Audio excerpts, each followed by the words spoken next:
Was the original Kaaba in Petra the forbidden theory that could rewrite history? What if everything we thought we knew about one of the most sacred places on earth was wrong? For over 1.4 billion Muslims around the world, the Kaaba, the black cube-shaped building in Mecca, is the spiritual heart of their faith. It is toward this structure that every Muslim prays 5 times a day. It is here that millions travel each year, circling it during the Hajj pilgrimage as their ancestors have done for centuries. But what if the Kaaba wasn't always here? What if, long before Mecca rose to prominence, the original house of worship stood somewhere else entirely? Some historians, researchers, and even archaeologists believe it did, in a place over 700 kilometers to the north, in the ancient city of Petra. It's a theory so controversial that most mainstream historians reject it outright. It challenges deeply held traditions and centuries of scholarship, but at the same time, it's a theory that refuses to go away. It's supported by geography, early Islamic texts, the orientation of ancient mosques, and even archaeological evidence. In this video, we're going to dive deep into the Petra theory, exploring how it emerged, why some believe it's true, the evidence that supports it, and the powerful reasons why others fiercely reject it. By the end, you'll be able to decide for yourself, was the Kaaba always in Mecca, or is history hiding a story we were never meant to know? The historical background. To understand the Petra theory, we first need to understand the origins of Mecca itself and the early history of Islam. According to Islamic tradition, Mecca was already a religious center long before the Prophet Muhammad's time. The Kaaba, tradition says, was originally built by Abraham and his son Ishmael as the first house dedicated to the worship of the one true God. Over centuries, however, pagan tribes filled the shrine with idols, turning Mecca into a center for polytheistic pilgrimage. In the early 7th century, Muhammad began preaching monotheism, and after years of conflict with the Quraysh tribe, he and his followers returned to Mecca, cleansed the Kaaba of idols, and rededicated it to Allah. Since then, Mecca has been the holiest city in Islam. But here's where the questions start. Despite the central role Mecca plays in Islamic tradition, early historical records, both Islamic and non-Islamic, are strangely silent about the city. Ancient maps don't show it. Pre-Islamic trade routes don't pass through it. Roman and Persian historians who described Arabia in detail don't mention a city called Mecca at all. And while Mecca is believed to be one of the oldest continuously inhabited cities in the world, archaeological evidence of a significant settlement there before the 7th century is virtually non-existent. This absence is what sparked curiosity among some scholars. If Mecca was truly a major religious and commercial center before Islam, why does history seem to have forgotten it? And if Mecca wasn't the center it's claimed to be, then where was? The answer some propose is Petra. The Petra theory, a lost sacred city. So, why Petra? Petra, located in present-day Jordan, is one of the most spectacular archaeological sites in the world. Known as the Rose City for its pink sandstone cliffs, Petra was once the thriving capital of the Nabataean kingdom, a civilization that flourished between the 4th century BCE and the 2nd century CE. Carved temples, monumental tombs, and advanced water systems reveal a city that was wealthy, sophisticated, and deeply religious. But Petra was more than just a trading hub. It was also a spiritual center. The Nabataeans worshipped their gods here, built shrines in the surrounding mountains, and designed the city with astronomical and religious alignments. It was, in many ways, the heart of the ancient Arabian world. Now here's where the theory takes a bold turn. Some researchers, most famously historian Dan Gibson, argue that Petra was not only a sacred site for the Nabataeans, but was also the original birthplace of Islam itself. According to Gibson's research, the early Muslim community, the original Qibla direction, and even key events described in early Islamic texts all point not to Mecca, but to Petra. Let's break down the main pieces of evidence that support this controversial idea. 1. The Qibla alignment mystery. One of the most striking arguments concerns the direction of early Islamic prayer. Today, Muslims all over the world face Mecca when they pray. But if we look at the archaeological remains of some of the earliest mosques, built in the 7th and 8th centuries, something surprising emerges. Many of them do not point toward Mecca at all. Instead, their Qiblas are aligned hundreds of kilometers to the north, directly toward Petra. Gibson and others documented dozens of early mosques, from Egypt to China, whose Qibla orientation is consistent with Petra's location rather than Mecca's. This includes mosques built during and shortly after the Prophet Muhammad's lifetime, a time when the direction of prayer was already a fundamental part of Islamic practice. If the Kaaba had always been in Mecca, why would the earliest mosques point elsewhere? Skeptics argue that early builders might have miscalculated directions due to primitive surveying methods. But Gibson counters that many of these early mosques are astonishingly precise, too precise for mistakes. If they could align accurately, why were they aligning toward Petra? 2. Geography and trade routes. Another argument centers on geography. Early Islamic sources frequently describe the Prophet Muhammad and his followers interacting with northern Arab tribes and traveling trade routes that seem to connect with Petra far more naturally than with Mecca. Ancient caravan routes, the lifeblood of trade in Arabia, passed through major cities like Petra, Damascus, and Hira. Mecca, however, was off the beaten path, surrounded by desert with little strategic significance. Some historians find it hard to believe that Mecca, a relatively isolated town, could have been the economic and cultural heart of the region before Islam. Petra, on the other hand, was already established as a religious and commercial crossroads, perfectly positioned to be the birthplace of a new faith. 3. Historical descriptions don't match Mecca. Early Islamic texts, including the Hadith and Sirah, describe the Prophet's city as being surrounded by mountains with trees, valleys, and agriculture nearby. But Mecca, as we know it today, is located in a harsh, arid valley with almost no vegetation and little historical evidence of significant agriculture. Petra, by contrast, matches many of those geographical descriptions perfectly. Its location is mountainous. It was fed by advanced water channels, and it supported agriculture and settlement for centuries. Could it be that these texts were describing Petra and only later applied retroactively to Mecca? 4. The Black Stone and the Sacred Structure. The Kaaba in Mecca houses the Black Stone, a revered relic believed to date back to Abraham. Some researchers point out that Petra too had a central shrine and sacred stone venerated by the Nabataeans long before Islam. The idea here isn't that Islam copied Petra's religion, but rather that Petra may have been the original site of a monotheistic sanctuary, later reinterpreted in Islamic tradition. 5. The shift in sacred geography. Perhaps the boldest part of the Petra theory is this. At some point, possibly during the Second Civil War, 680 to 692 CE, the Islamic center of gravity shifted. The Kaaba, once located in Petra, was moved, either symbolically or physically, to Mecca. Why would that happen? The most common theory suggests political motivations. After the early Muslim community fractured into rival factions, a new power base emerged in Mecca. To legitimize its authority, it recentered the faith around its own city, rewriting the sacred geography in the process. It's a radical idea. It implies that the holiest site in Islam today might not be the same as the original.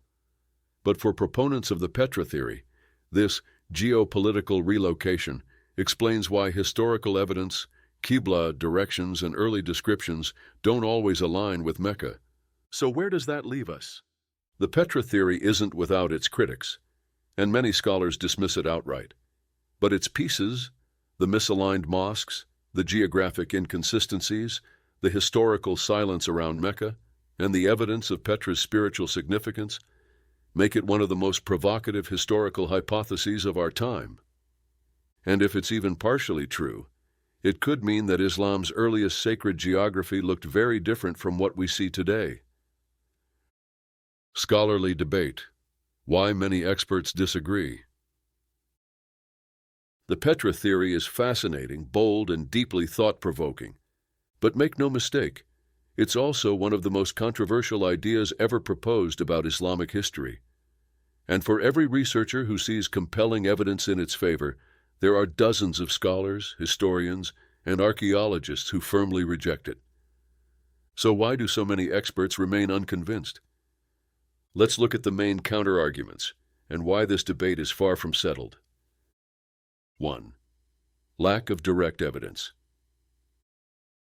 The first and most common criticism is simple. There is no direct evidence that the Kaaba ever existed in Petra. Yes, Petra was a major religious center. Yes, it has shrines, temples, and sacred stones. And yes, many early mosques appear to face in that direction. But none of that proves that the Kaaba, the specific structure Muslims revere today, was ever located there. Mainstream historians argue that absence of evidence is not evidence of absence, but neither is circumstantial evidence proof. They point out that no early Islamic texts explicitly state that the Kaaba was in Petra. No archaeological remains of an Islamic sanctuary have been found there, and no early Muslim historian refers to Petra as the birthplace of Islam. From their perspective, the Petra theory is built more on speculation than on solid historical proof. 2. Misinterpreting Qibla directions. Another major criticism targets the Qibla alignment argument, one of the Petra theory's central pillars. While it's true that some early mosques do not point directly toward Mecca, many scholars believe this is not evidence of a different sacred location, but simply a reflection of primitive surveying techniques. In the 7th and 8th centuries, builders did not have compasses, GPS, or advanced mathematics. Qibla directions were determined using the rising and setting of stars, crude astronomical calculations, and local topography. As a result, inaccuracies were common, especially over long distances. Some researchers have demonstrated that the Petra alignment of certain mosques disappears once you account for the margin of error caused by early measuring methods. Others note that some early mosques point to neither Mecca nor Petra, but somewhere in between, suggesting inconsistency, not intentional redirection. In short, critics argue that misalignment does not necessarily mean mislocation. 3. Historical silence is not suspicion. Supporters of the Petra theory often emphasize how little pre-Islamic history mentions Mecca, but historians counter that this is not as suspicious as it seems. Arabia, especially the Hijaz region, was remote and sparsely documented in classical sources. Many settlements, even those known to have existed, are barely mentioned or not mentioned at all.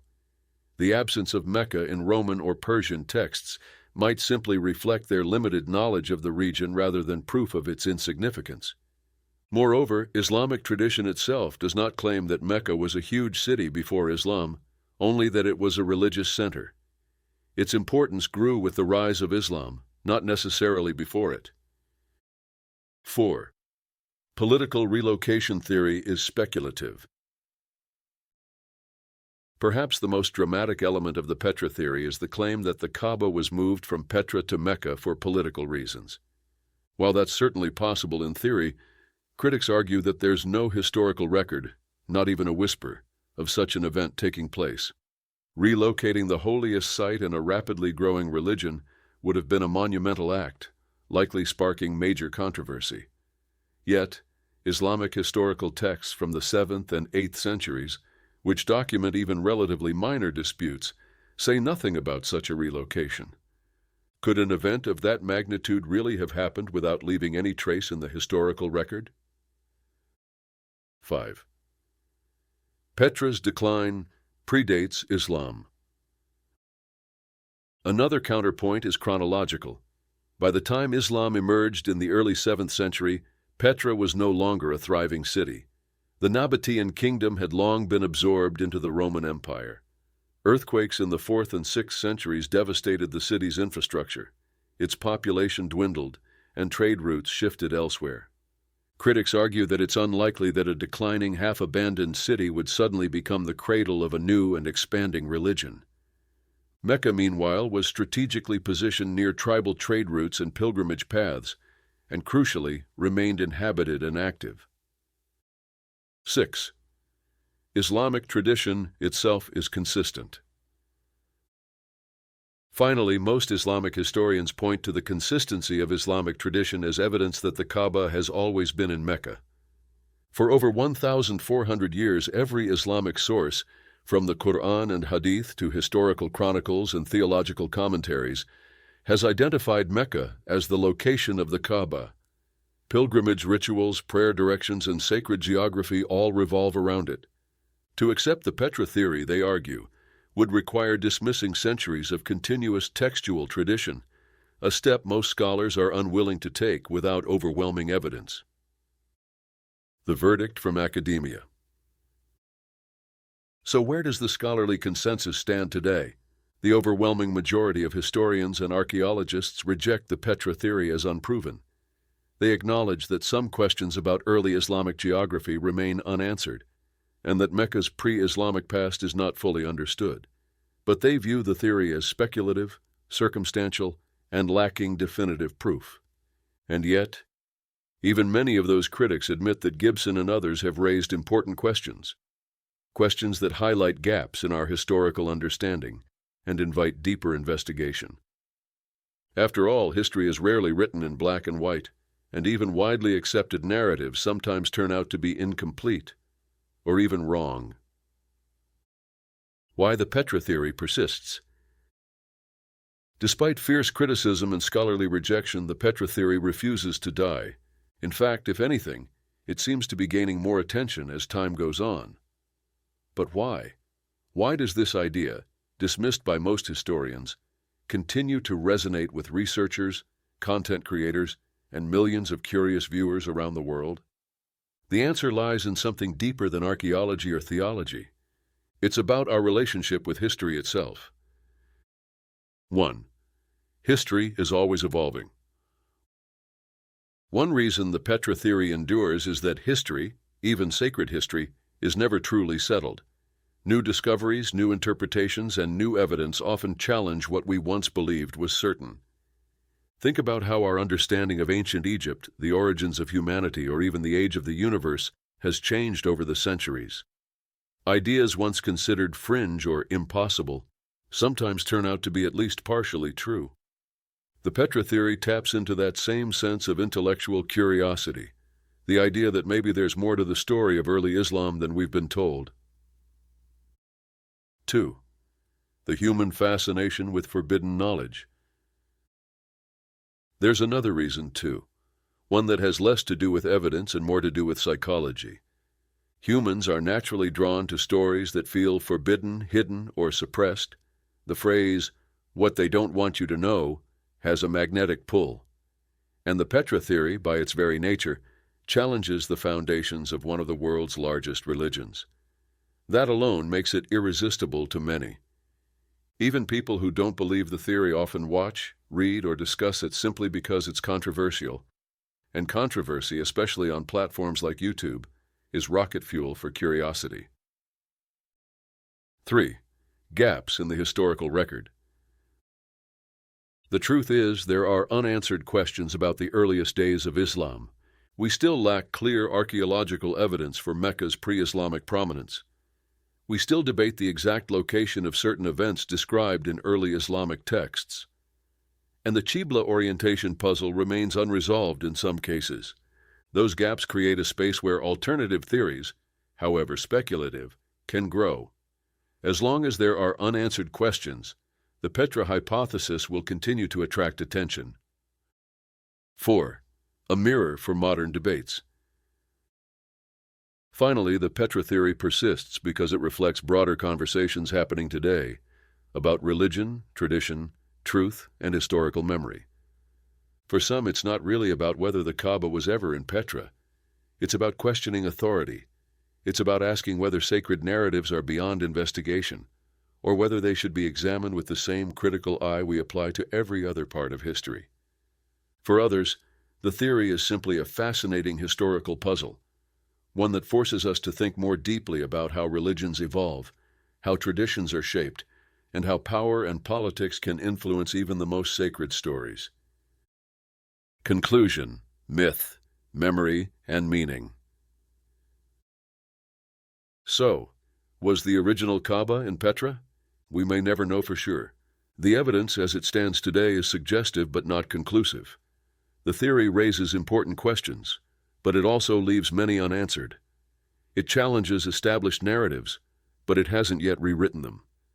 Most historians will tell you that Mecca has always been the center of Islamic faith, and they may be right. But the Petra theory reminds us that history is not a fixed story carved in stone. It is a living, evolving conversation between the past and the present. And perhaps that's the real value of exploring ideas like this. It's not about proving or disproving faith.